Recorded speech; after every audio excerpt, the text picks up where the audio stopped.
BPFক এৰাই চলি হাতৰ কোঠাৰ ভৰিত মাৰিবও বিচৰা নাই বিজেপিয়ে।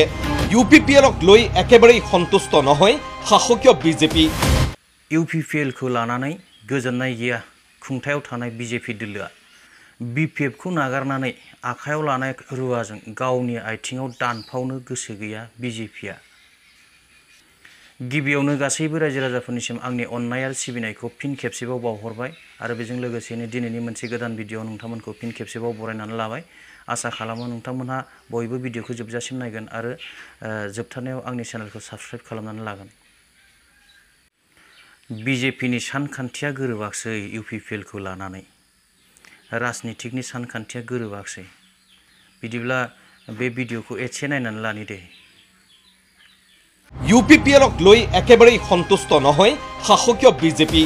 BPFক এৰাই চলি হাতৰ কোঠাৰ ভৰিত মাৰিবও বিচৰা নাই বিজেপিয়ে। বিজেপিয়ে হাতত লৈছে বিটিআৰ দখলৰ নতুন ৰণনীতি। বিটিআৰলৈ যাব 6 মন্ত্ৰী। অবিজেপি সমষ্টিৰ ৰাইজৰ আস্থা বুটলিবলৈ চেষ্টা কৰিব 6 মন্ত্ৰীয়ে। 2024 লোকসভা নিৰ্বাচনক লৈ কঁকালত টঙালি বন্ধা গেৰুৱা বাহিনীৰ সন্মুখত বিটিআৰৰ কোকৰাঝাৰ লোকসভা সমষ্টিৰ লগতে প্ৰস্তাৱিত দৰং লোকসভা সমষ্টি এতিয়া বগাব নোৱাৰা পাহাৰ হৈ থিয় দিছে। বিটিআৰ এলেকাত UPPLৰ স্থিতি বৰ এটা সবল নহয়, যাৰ বাবে বিজেপিৰ ৰাজনৈতিক ভৱিষ্যতৰ স্বাৰ্থত বিটিআৰত মুখ্যমন্ত্ৰীয়ে নিয়োগ কৰিবলৈ ওলাইছে 6 গৰাকীকৈ মন্ত্ৰী আৰু 12 গৰাকী বিধায়কক। বিজেপিৰ সূত্ৰ অনুসৰি কংগ্ৰেছৰ গৰ্জন মুছাহাৰী এই সময়ত আছে শক্তিশালী স্থিতিত। NDFBनि अस्त्रखौ नागारहोनानै BTR सुक्तिल' खालामफ्लानानै 5 बोसोरनि थाखायल' मामाया सिन्था खालामखादों UPPLखौ लानानै सरकार दागोन होननानै। बिनिखायनो जबरदस्ति UPPLखौ लानानै BTC सरकार बानायदों आरो एसेम्बलि इलेक्शनावबो BJPनि मददजोंसो UPPLनि MLAफ्रा देरहादों। बेखौ मालाय गोसोआव दं मामाया। UPPLआ बेसेबां दुरबल बेसेबां गोरा आरो UPPLखौ सोर देरहाहोदों बेनिबो हिसाब दंजोबो मालाय। BTC इलेक्शनावथ' हाग्रामायासो मेजरिटिमोन ना BPFआसो। बेखौ हिसाब दं मामानाव आरो दासिमबो रायजो राजाफ्रा सोरजों बांसिन दङ बेखौ मिन्थिगौ। दा मेजरिटिया मायाव जादों BJPनि बोलोआवसो UPPLआ गोरा जानानै दं बेखौ आन्दाज दं मामाया। राजनितिकनि दैया बबेजों बोहैयो नायबानो जाबाय लासैनो। मानोना UPPLनि राजनितिक फोथारा दा बिराद दुरबल अबस्थायाव दङ। बेखौ BJPनि दैदेनगिरिफ्रा हमनो हाखाबाय। बिनिखायनो सोरजों लोगो जायोब्ला सोरखौ लोगोआव लायोब्ला मुलाम्फा जागोन बेखौ मामाया खर'आव दंखायो मालाय। साइ स्टेडियामाव मैया दुरान्ड कापआ गिबि खेबनि थाखाय जानानै थांबाय। जोबोद खस्थ'नि गेजेरजोंबाबो रायजो राजाफ्रा बे खेलाखौ नायदों।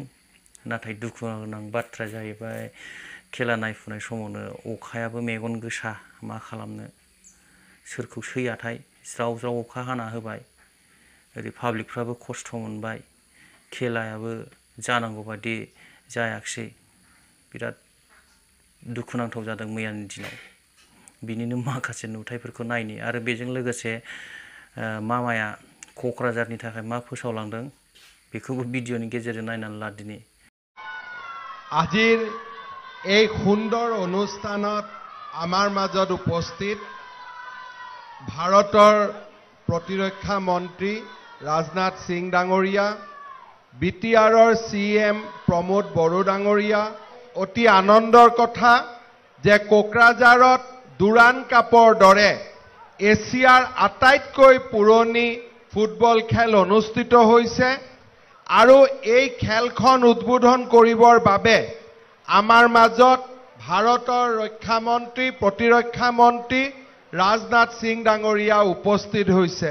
मैं असम वासियों का ओर से श्री राजनाथ सिंह जी को असम का ये पवित्र भूमि में स्वागत करता हूं।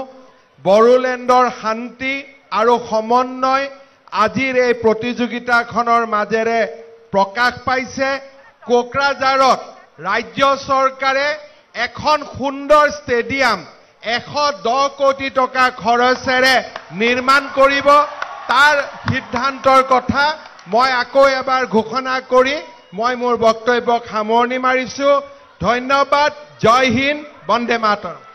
भिडिअनि गेजेरजों मामाया मा बुंखो निस्सय नोंथांमोन बयबो नुबाय आरो बेजों लोगोसे जोंना बड'लेण्डनि CM सारा राजनाथ सारनि खाथियाव जिरायनानै माबा माबि फुथुर फाथार रायलायनाय आरो उसुखुथुखौ नुनो मोनदों।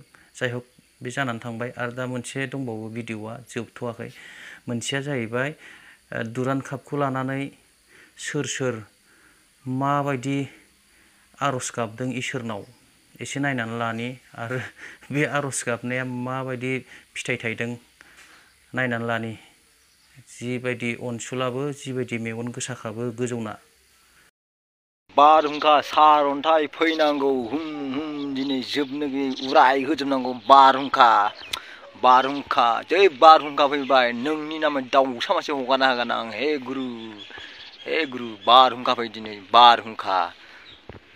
बेनि उनाव सुइजारलेण्डनि स्टेडियामाव मा जादों नायदो दानिया भिडिअखौ।